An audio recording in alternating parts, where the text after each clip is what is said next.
ក្តាមស្រែសម្រាប់អ្នកនៅតាមស្រុកតាមខេត្តអត់ពិបាករកតែសម្រាប់អ្នកនៅភ្នំពេញវិញឲ្យតែចង់បានម្ដងតើតាទៅទិញតាមស្រុកឬមួយក៏ផ្ញើតាមស្រុកអាហ្នឹងទើបបានរបស់ថ្មីទោះបីជាយើងទិញនៅក្នុងក្រុងភ្នំពេញក៏គេយកមកពីតាមស្រុកតាមស្រែដូចគ្នាដែរក្តាមស្រែនេះគឺខ្ញុំទិញពីខាងទំនប់30កញ្ញាពីខេត្តកំពង់ធំមកហើយតម្រាំតែវិចយកមកដល់ភ្នំពេញហ្នឹងគឺងាប់អស់រៀងច្រើនដែរយកមកដល់ភ្នំពេញភ្លាមខ្ញុំអត់អាយអង្គយូរទេដាំទឹកឲ្យពុះដាក់គល់ស្លឹកគ្រៃ3គល់ដាក់បាយ1វែកដាក់ដុំស៊ុបខ្នុរ1ដុំហើយដាក់គ្រឿងក្រៅតាមចំណង់ចំណូលចិត្តស្ងោរជ្រក់ក្តាមតែម្ដងនៅក្នុងស្ងោរជ្រក់ក្តាមហ្នឹងខ្ញុំក៏បានដាក់ខ្ទឹមសដំ3-4កាពឹសដែរហើយម្ទេសនេះដាក់ឲ្យតែល្អមើលនេះបងប្អូនហើយនិយាយពីថាក្តាមឡើងលឿងតែម្ដងខ្លាញ់ណារបស់ធម្មជាតិតាមស្រុកតាមស្រែយកមកពីតាមបណ្ដាលខេត្តទោះបីជារៀងពិបាកទុកដាក់បន្តិចពេលដែលយើងយកមកក៏ប៉ុន្តែយើងប្រកាសចិត្តថានេះគឺជារបស់ធម្មជាតិតាមស្រុកស្រែចំការរបស់យើងស្ងោរជ្រក់ក្តាមស្រែ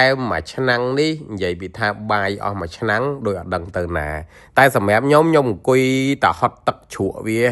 ឆ្ងាញ់ណាស់បងប្អូនអើយខ្លាញ់ឡើងតែប្រាពេញទឹកសឡនឹងតែម្ដងថ្ងៃនេះខ្ញុំអត់ដាក់កាវបកពុកមាត់នៅពីក្រោយទេខ្ញុំដាក់ Power Bank iMark brand របស់បងមករាតែម្ដង 70000 mAh កំពុងតែមាន promotion តម្លៃពេញ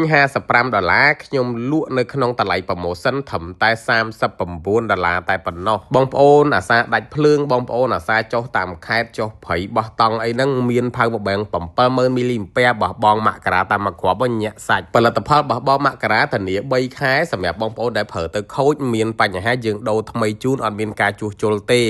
70000 mAhបងប្អូនរបស់យើងគឺប្រើដោយទំនុកចិត្តតែម្ដងផលិតផលរបស់បងមករាយើងផ្ដោតលើគុណភាពអញ្ចឹងសម្រាប់បងប្អូនដែលគាត់ចង់បាន Power Bank 70000 mAh ឬមួយក៏បងប្អូនចង់បានធំជាងហ្នឹងយើងមាន 12000 mAh តម្លៃពេញ80យើងបញ្ចុះនៅក្នុងតម្លៃ$49តាក់ទងទិញនៅក្នុង page គ្រប់ page របស់បងមករាឬមួយក៏បងប្អូនអាចឆាតចូលក្នុង TikTok ហ្នឹងក៏បានឆាតចូលក្នុង Telegram របស់បងមករាក៏បានយើងផ្ញើ25ខេត្តក្រុងបងប្អូនតាមខេត្តផ្ញើលុយមុនបាទយើងដាក់អីវ៉ាន់តែបើបងប្អូនបើយើងនៅក្នុងភ្នំពេញចាំទទួលបានអីវ៉ាន់ចាំទូទាត់លុយមួយអ្នកដឹកហើយបើសួរថា free ដឹកអត់ខ្ញុំអត់ free ដឹកទេនៅភ្នំពេញក៏អត់ free តាមខេត្តក៏អត់ free ដែរយើងកំពុងធ្វើ promotion អញ្ចឹងសម្រាប់សេវាដឹក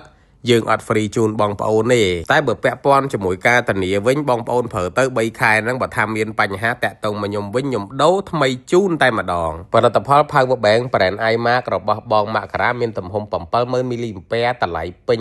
$55បញ្ចុះនៅសល់$39និងទំហំធំ Power Bank 12000 mAh តម្លៃពេញ$80បញ្ចុះនៅសល់ត្រឹមតែ$49តែប៉ុណ្ណោះមិន free ថ្លៃដឹកបងប្អូនអាចតាក់ទងទិញបានឬមួយក៏តាក់ទងមកកាន់ Telegram របស់ខ្ញុំ086 9466 និង24បាទអរគុណច្រើនបាទ